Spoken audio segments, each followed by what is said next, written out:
As Joe Bowen once said, we're going back to Boston, baby! The Leafscast is back. Up with it again. He's on the ice with Iginla. Iginla. Crosby! Sidney Crosby! The golden goal!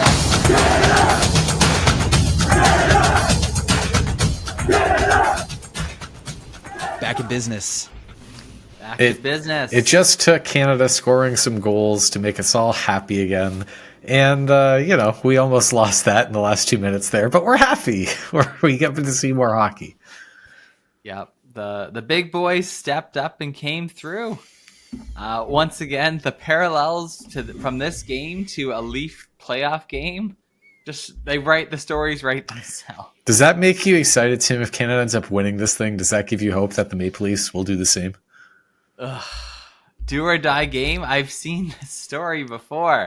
But yes, if Canada pulls it off, I'd say maybe the story can have a different ending. Yeah. Maybe. It was solid. So, yeah, Leafscast back. Tim and Ryan Allison, Stephen Douglas, and David on the buttons, recapping the Team Canada 3-2, 4-2, right? 5-3. Oh, my God. I watched it, I swear. 5-3. To be fair, if you could have watched 58 minutes of that game and your final score would be wildly different than what the actual final score was. It was 4-0 for the majority of the game. But yes, Canada wins in regulation and gets to wrap up the Four Nations in the championship game in Boston this Thursday. But let's talk about the game. So, a handful of important things to note is that we had quite a line change. We had Cale Makar back in the lineup. We had Jordan Binnington in the lineup again. And yeah, what did you guys think of the team? What did you think of the performance? I mean, we all went into this game kind of expecting Canada to win. I think it would be I'm not even sure if we'd be potting if Canada lost this thing, honestly, right? But so different from the vibe and the pace even of the USA game. But I thought Canada looked a lot cleaner. And what did you guys think? I mean, you said it already with Cale Makar drawing back in. Noticeable difference having him back there. It's just like similar to any of these top forwards we have, the McDavid, the Crosby, the McKinnon. You notice when Cale Makar's on the ice. You see it every single time. And he was activating a lot this game. It felt like even more than in that first game against Sweden. He was just all over it. And it's just like everyone gets bumped down a ring. And it was great. I loved seeing him back. I thought that was probably the biggest improvement, which makes sense. It's a massive improvement getting arguably anyway, the best defenseman of the league added to your team again. But top down, like Tim said as well, we did some rejigging of our forward lines, and I thought that we looked a lot better throughout the lineup there as well. Mm-hmm. Well, and I think it's just like you could see it, what the forwards wanted to do. It was just working. While in the US game that they'd have to pass so much to try and get open ice, or they'd get hit or a bad bounce and things just were slowed down. You could just tell that certainly in the first half of the game, things were working as they should. The big boys were showing up. They were it was a showcase again. McKinnon was great. McDavid, always great. I thought there was a lot of parts in this game felt similar to that first period of the Canada-Sweden game. We're just so much in control. I mean, obviously Canada was it 3 goals in the first 5 minutes tonight? Something like that. Definitely at least 2, but and then McKinnon pots the second. It was it was exactly the game that they wanted to play, right? So and Finland, I mean, even though they did get the overtime win over Sweden in that game, I'd say they were rightly the fourth place finishing team in this tournament, and so we just happened to draw them last, right, where everybody else had gotten to play them at this point. And so their tournament ends, they go home, and Canada takes the W. I think a big part of what went well for the Team Canada in this game, though, was the line changes. We, after the last pod, didn't have a ton of concrete suggestions, but they go ahead and they make Tim happy, move Sam Reinhart down. Although I don't know how down it is when you're playing with Nathan McKinnon and Sidney Crosby, but that became our new second line. Braden Point moves up to the first line with Connor McDavid and Mark Stone. And then Mitch Marner drops down to the third line playing with Brendan Hagel and Sorelli. And fourth line of Brad Marchand, Travis Konechny, and oh my gosh, Sam Bennett. Simone Benoit, as the Leafcast like to call him. The greasy. That's I right. forgot about that. But it just felt like the guys played a lot better today in that grouping. I mean, specifically Sam Reinhart, I thought had a great pass to like that little, just like a really soft chip up to McKinnon for his second goal, which was sweet. I just thought it was a big part of it. Mark Stone, especially too, on that top line, I did not think that was going to work out. Just considering, like, I don't know, I just felt like he looked slow. He looked fast tonight. So, I mean, it's not even like sometimes for those slower players, it's just about being positionally in the right place. Like you see it with Tavares all the time. Like we cover the Leafs, obviously. We're the Leafscast. We watch Tavares all the time, and he is not a fast player. He would look just as slow as Marchand or Stone or any of these over 30 players. But he just seemed like he knew where to go. He, unlike Marner in the last couple of games, he kind of was able to read it and know where to be. Like you'd think it's kind of easy playing with McDavid. You just sit there with the stick on the ice and he's going to sauce it right to you. You just got to tap it in. And I don't think Stone got did Stone? No, he didn't get a goal. Point got a goal on that line. And obviously McDavid did his thing again, kind of did it by himself. Yeah. But that line as a whole clicked a lot better than Reinhart and Marner were with McDavid. And that was, like Steven, you said we didn't really have a lot of concrete suggestions. Probably the top one that we had was let's figure out some new line mates for Connor McDavid, because like that's everything. If you can get that to click, like that is the biggest advantage you will have against the Americans in the final. And I thought that Cooper kind of picked some guys and went with it, and he went with his own boy Point, and it worked. I thought that trio was probably the best we've seen from McDavid's line as a whole so far in this tournament. Well, and I think McDavid needed somebody, like a Zach Hyman, who can play on the boards and get the puck to him. And I thought Mark Stone did a good job of that today. And yeah, Braden Point, the guy's got wheels. He's one of the fastest players in the NHL. So kudos to John Cooper. Shout out John Cooper. Turns out he is a good coach. He's only got 3 cups and 10 gold medals. And he's done that against us for more than what, or at least for the 2 years at least. But yeah, I thought in general we played an equal defensive game as we did against the U.S. in our like we played very well defensively then and just weren't able to come up with that. I thought that we had the same defensive awareness in this game. Like I saw it with Reinhart as well, Steven. There's one time when he just like was boxing guys out in front of the net. Like it's the job of the big, strong D-man, and he was doing it, and he saved a goal there. And there was a few times where I remember McDavid also came whipping back. Like I think the score is 3-0 at this point, and he's like hustling like his life depends on it to break up a chance for Finland. And that's the kind of all-in buy-in you're going to need against the Americans in the final. So I was glad to see them keep that up and not stray from the path in favor of trying to get offense because we struggled so much. They kind of stuck to it and were able to get the results. It'll be interesting to see how that continues against the U.S. Are we going to talk about the last 2 minutes of this game? No, I turned it off with 5 to go. I mean, Canada was winning, and that was the end of it. That's why I didn't know the score. Final, yeah. That's why I didn't know the score.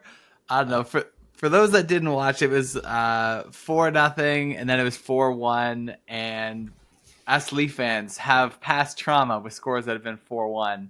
And it almost repeated itself with Finland scoring, 2 goals in like 20 seconds to make it 4-3 with like a minute left, or I think over a minute left. But anyways, It was full on PTSD at this point of like, no, I've seen this happen before. I can't go to overtime. And then Sidney Crosby gets that empty netter goal, and it was like, unclench. What made it even more stressful. Stop clenching, Tim.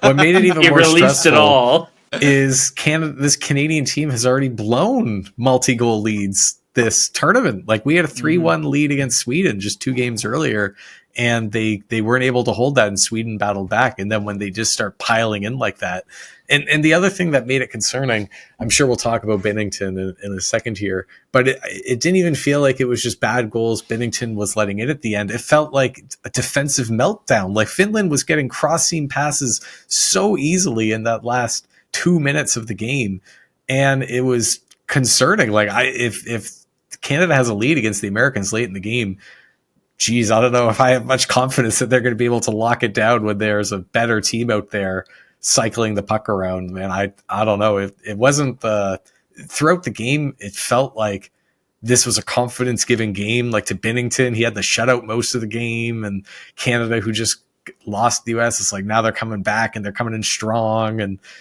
but the last 2 minutes just threw all that in the toilet, and I don't know how I feel now.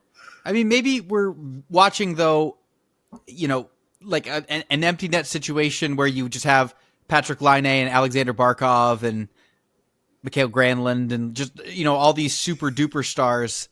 Maybe that's just what these empty netter situations are going to be like. Obviously it didn't work out that way for Canada, but yeah, I mean, goals 2 and 3, I didn't think were egregious by any stretch for Binnington. Goal number 1 against him, yeah, you could say was softer.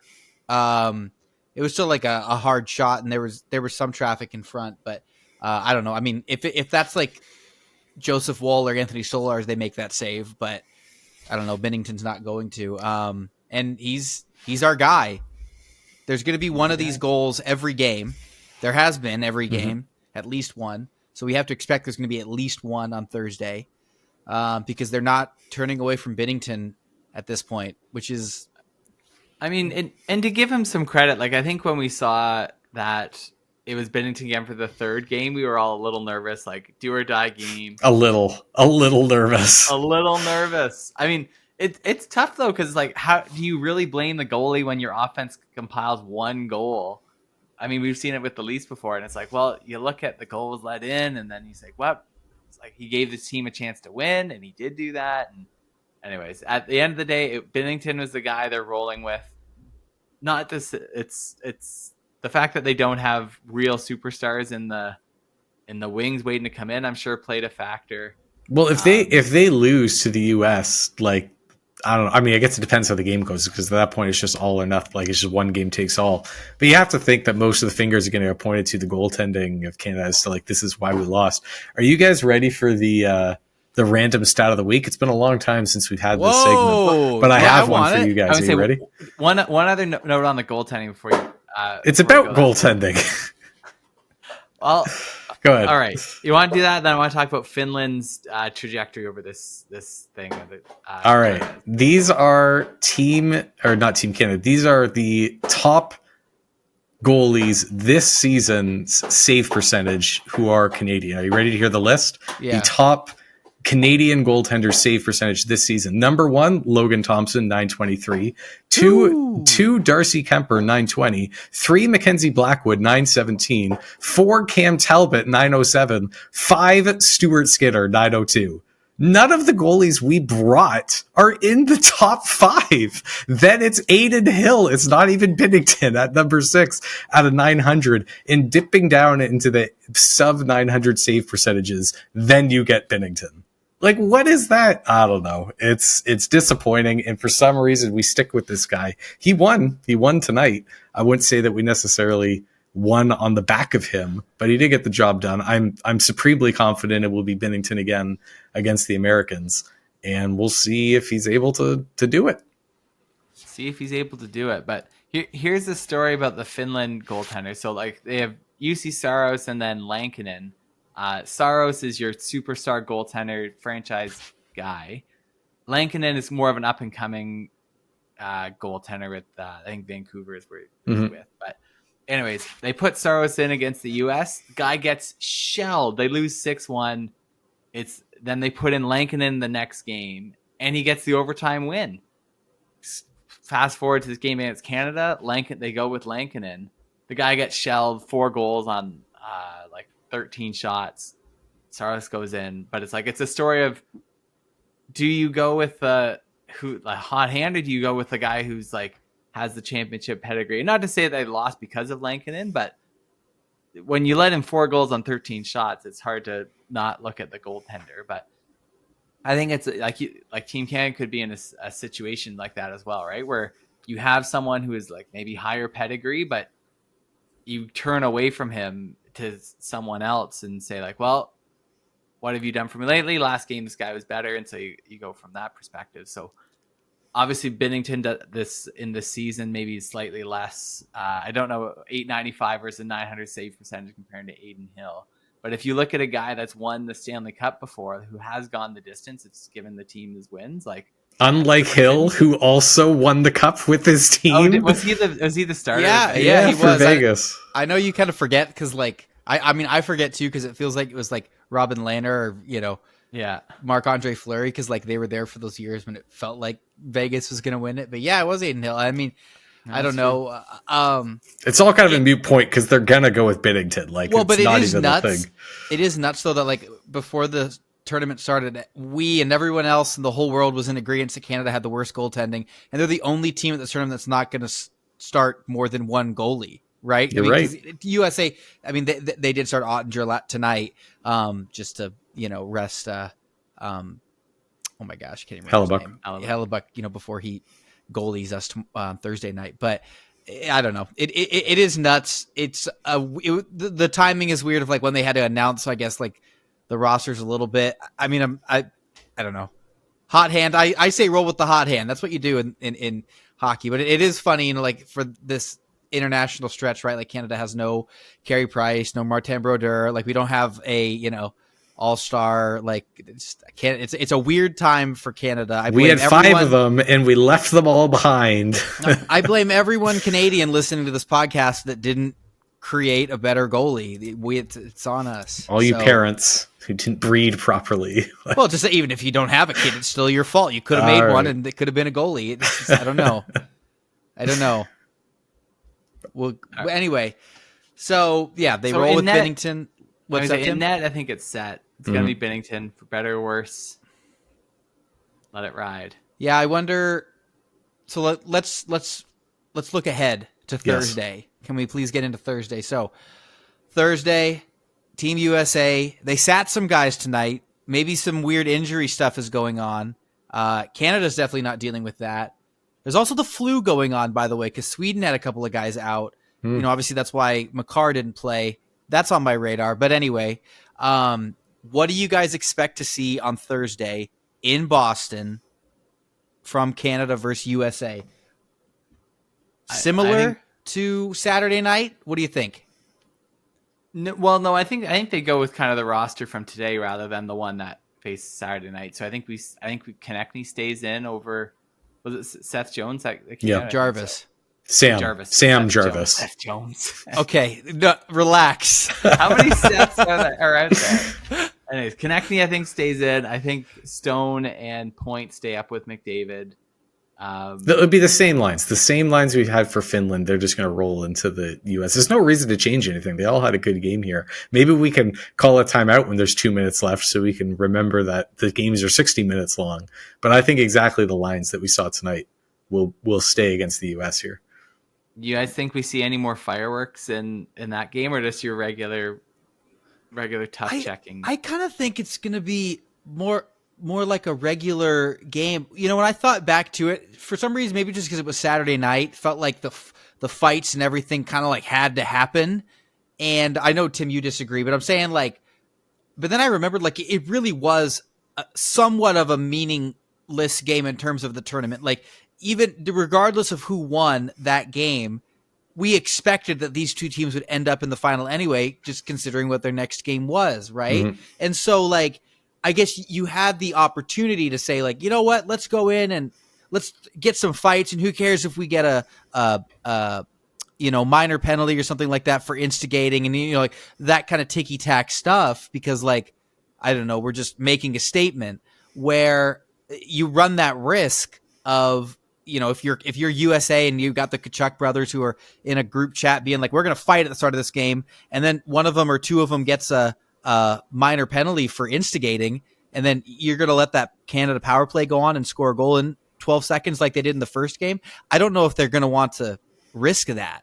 So if you took out those 3 fights that just say they didn't happen, the opening 9 seconds passes, nobody fights each other, I think we still would have been looking back at the game saying that was an intense, heavy, hard-hitting game. Like beyond the 3 fights, the intensity was at an all-time high in that game. And I think that the intensity is going to be at that exact same level throughout this game. Like everyone's going to be finishing every single check. It's going to be war out there. But I don't think that there's going to be any fights in the opening face-off. Maybe there'll be one that breaks out throughout the game if there's a big hit or a team needs a spark or something. Like you can't outrule it. Something like that will happen. But I don't think that the premeditated pre-game fights, I don't think that will happen again. I think that was just the first game, Kachucks being Kachucks kind of thing. well, go ahead, Tim. Well, I was going to say, so what's interesting is I'm not sure how much you remember of the 2010 Olympics, but other than the Crosby golden goal. David wasn't even born. Go ahead. But in the round robin of the 2010 Olympics, Team Canada lost to Team USA. And that's why there was like all this hype going into the final of saying like, oh, is this USA's time? Is Canada done? Is Crosby not all that there was hyped up to be? And then when Canada kind of came out on top, it said, oh no, round robin was just a stumble. Canada's still the Kings, and life goes on. That was the last time that Sidney Crosby lost on Team Canada. That was the last time that happened. That's wild. That was when he was Sid the Kid. 15 years ago. Jeez. 15 years ago. And I actually don't know if any Team USA players were on that team. No, USA is very young. Compared to us, they're so young. Yeah. But I'm sure they're being reminded, like, that game on Saturday, if you lose on Thursday, it means nothing. It'll be remembered for the 3 fights and that you guys were tougher than you thought you were, and it didn't matter. So, like, I expect we see the USA come out with just as much intensity as we saw on Saturday, and it's going to be, like, one of the games. You think there will be opening face-off fights, Tim? No, I don't think there'll be fights on the opening draw. I think we do see another fight that game.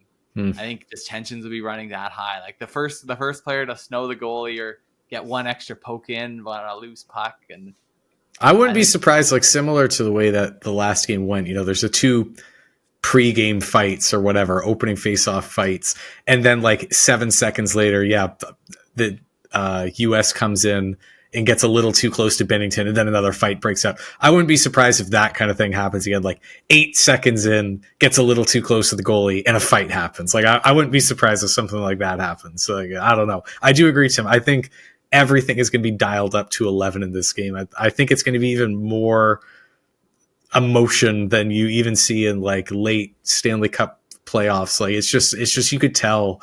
We just watched a whole game of it. Like, these guys hate each other for some reason. They haven't seen each other in like 10 years, 15 years, whatever. They hate each other. And you can tell, like, the players on both sides, like, they want it. Like, this is their like, many of their first best on best hockey they're playing with, like, Team Canada or Team USA logo on their sweater. They want it bad. Does a trophy have a name? I've seen pictures of it. It's called the Leafscast trophy. That's what it's called. The Leafscast trophy. Yeah. Well, they're all dying for the Leafscast. I literally hadn't thought about that even one time. There's a trophy on the line. There's a trophy. Is there a cash prize? I know, like, the NBA gives like money out sometimes to their All-Star game. It's just a trophy. So if Canada wins, where does it go? Who gets it? Just some guys. It goes to the government. Does it just go in some cabin in like Winnipeg or something like that? just right in the middle, or what's the plan? That's what we need to know. I don't know, man. I don't know about this fighting. As David loves to say, it takes 2 to tandem, bruh. And Canada's got to agree to it as well. And I think that, like, when I was watching the U.S. broadcast, because I'm a trader and I'm living in the U.S., and Brady Tkachuk mentioned how, like, there was a pregame group chat between a couple of guys that said, like, hey, we're going to fight, right? And so, you know, fight early in the game. So Matthew and Brady, they're out there, like, calling out Brandon Hagel and Sam Bennett. And when I hear that, and then you see what you saw, part of me wonders if, like, Canada kind of got played into playing the U.S.'s game. Where yes, Canada brought guys that can do that and want to do that, but like that wasn't the best thing for Canada to do in that time. And I don't want Canada to play the U.S.'s game because the U.S.'s best guys are those kind of guys, but our best guys are Connor McDavid and Nathan McKinnon, who are scoring goals when everybody's 6 feet behind them because that's their game. Mm-hmm. And so this is a Leafs podcast. We've said this exact thing. It is, yeah, and we're going back to TD Ameritrade Center in Boston. Give me a break. Going back to Boston, baby. But so I just wonder if John Cooper, if he recognizes that and is going to, I don't know, settle down these guys as much as he can. I mean, they're grown men and they make the decisions for themselves. And if somebody wants to drop gloves, they can. I also don't know who on USA is looking to go tango with Colton Parayko again. He beat the absolute wheels off of JT Miller. He basically sat him in the penalty box himself. He's like, all right, you're done. You're done, son. Go sit down. I don't know. I think for the most part, the U.S.'s plan, both teams go into a game with a game plan of how are we going to prevent the other team from scoring? How are we going to generate offense? And I think the U.S.'s plan is going to be the exact same as it was for the last game because it worked so well. They're going to keep us the outside, play a heavy defensive game, keep things really stingy, wait for Canada to make a mistake, and if Canada doesn't make a mistake, shoot it from the top of the circle because it will probably go in. And that's what they ended up doing, and they won because they did that. And I think that's where they're going to be trying to do again. The difference is that probably, at least I thought so, the best player for the Americans in that game is not going to be playing in the next game. It's Charlie McAvoy. At least I didn't fact check that, but you said that's true. No, he's out. Yeah, he's confirmed out for the game. All right, so Charlie McAvoy's out. I thought he was their best player, their best shutdown defenseman. He's the reason Connor McDavid only got one goal. I forgot he scored a goal. Only got one. We kept him to one. Yeah, I got my man. Hey, I got my man. So, and then you take the flip side of that. Their defense is getting weaker. We're getting Makar back in the lineup for our side. So that's a pretty massive tilt in terms of quality of defensemen in favoring us. So it's going to be interesting to see if the U.S. can continue to be as stingy as they were in the first game and keep our stars. Like Nathan McKinnon and Crosby were kind of nothings in that U.S. game. And it'll be interesting to see if the U.S. can keep that up, or with the lack of personnel with the absence of Charlie McAvoy, if they're going to have to kind of change the game plan and make things a little bit more open and free so that they could generate their own offense to try and just match Canada in a track meet out here. We'll see. I'll believe it when I see it, if McAvoy plays or not. I don't know if he's obviously it's in Boston, so he's going to be a game time decision. He doesn't believe you, Steven. He's not buying it. I'm not buying it. I guess it was a random report I saw on the internet, which has never steered me wrong, I think, ever. I mean, I don't want these guys to be out and there to be a bunch of asterisks.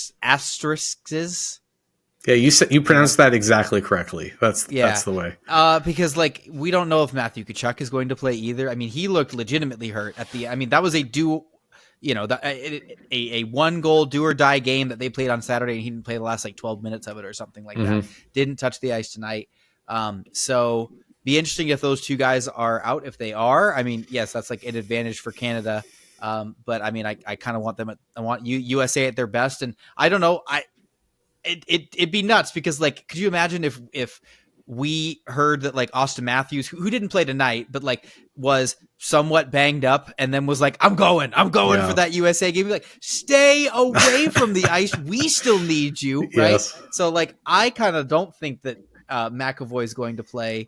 And I don't know about Brady Tkachuk or Matthew Tkachuk. I just don't know. It looked like a groin and I don't know. But here's the thing. Just from what you were saying about how you kind of want them at their best, you want to beat them at their best. I was thinking back to the Raptors championship run. And do you remember Kevin Durant wasn't playing in that series? And then he comes in, was it game 6 or whatever the game that we won the whole thing in. And he tore his ACL or whatever he did. It looked awful. And we won the game, and no one after that, at least maybe I'm living in Canada, so it's just our feeds, but no one's saying, oh, there's this asterisk next to the Raptors win because Kevin Durant didn't play in that series, so they're not actually the best. No one cares. They won. They're the champions. Yeah. That's all that matters. So if McAvoy's out, if Tkachuk is out, those Americans can whine and complain about it all they want, that if those guys were in there, they would have won or something. But at the end of the day, you could only play the team that's in front of you. And if Canada beats the snot out of those guys, they still have a quality team without them. And if we beat them, I don't care. We're the best. You're still the worst. If USA wins, I'm putting an asterisk next to it because Tavares and Chris Tanev are left at home. Thank goodness. Wasn't it Klay Thompson? Klay Thompson was also injured. Oh, wait. Did he tore his ACL and Kevin Durant also tore his ACL in that? See, this is my point, Steven. You don't even remember because all that matters is the Raptors won. That's all that matters. I should remember. Wins. It was 2019, I think. Yeah. It's the only major sports league championship of a team that I root for ever. I mean, I just remember Kawhi. Yes. I just remember Kawhi, and then he left that summer, and we were in Toronto, and there was all the cool like banners up and everything still. And Klay Thompson tore his ACL. Durant tore his Achilles. Oh, sorry, I'm not a doctor. He tore something down there. I don't know what it was. I don't know. Yeah. Keep it on. He was too clenched, just like Tim. I don't know. I don't know that I have like a ton of notes. I mean, I guess if I did, I'd be coaching the team on what exactly Canada needs to do to find some space against this U.S. team. That's the biggest reason that they lost. They couldn't find the space. And when I look at like the play that Reinhart made tonight with that little chip, I just saw that and I was like, got to do that. That's exactly what you got to do because we do have some speed over these guys, especially these defensemen. And so if you can find ways to get Connor McDavid and get Nathan McKinnon and Braden Point behind these guys. I mean, they can cook up Hellebuck. Connor McDavid already did it once. It could happen again. So you get pucks on the net. Yeah. Like less of these fancy passes all around. Like, yes, obviously you don't want to just dump it in on Hellebuck, but you can't score if you don't shoot. I only have joke suggestions. Like, don't give Morrissey the puck with the old goalie. Don't dump and chase. Dump it. Yeah, give me a break. Yeah. I don't know. I have a question. All right, go ahead, Dave. So I know we're not Marchand fans at all, but do you think with the fact that this game is in Boston, do you think we see an uptick in Marchand's performance just because he's on home ice?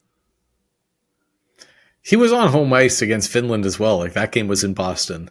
And I don't know. I thought he was still pretty non-noticeable. They started the game. I think his line started every period. So maybe he gets a few extra shifts if they want to keep doing that. But I wouldn't say that. I mean, maybe he would have loved to be more desirable. But I don't know if don't you think him playing for Team Canada in this highly emotional tournament is motivation enough? What is he going to play harder now because it's in Boston? I don't think so. I don't think so either.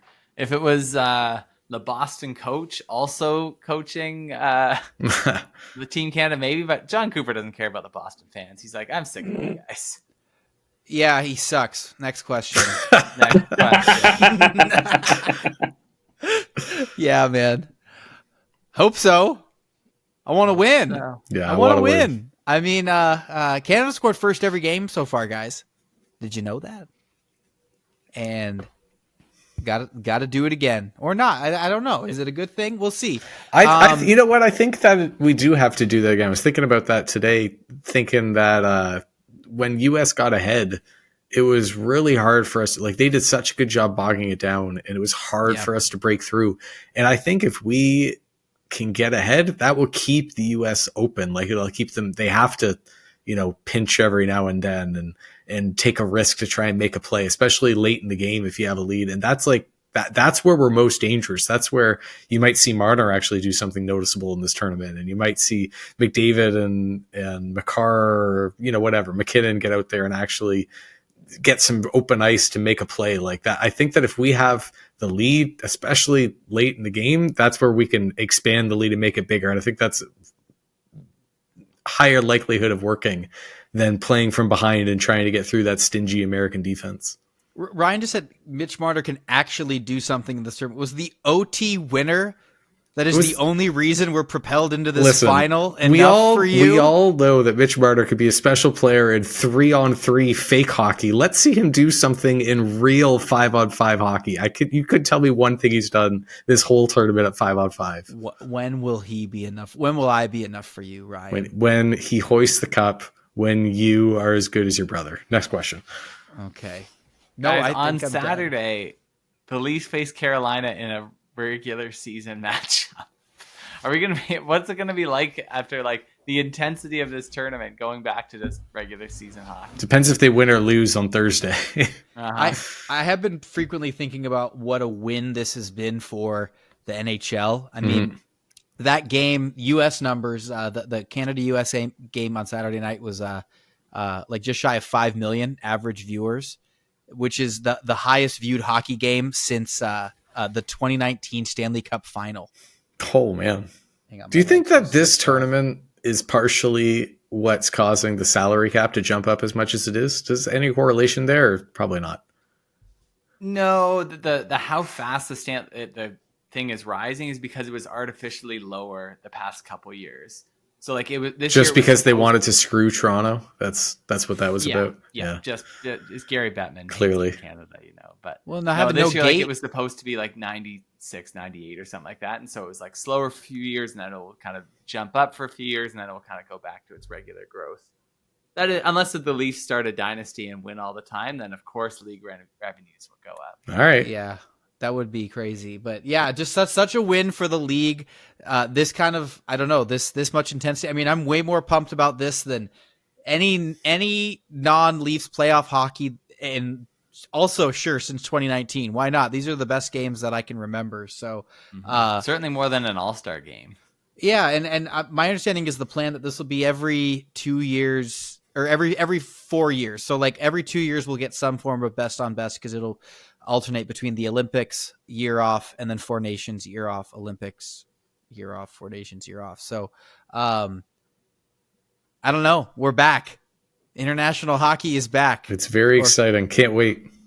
Well, I mean, we say this until they, put the freaking Olympics in some, I don't know, third world country or something. And then Bettman's like, we're not going there. No way. You know what I mean? Like, but we know they're at least going to Italy.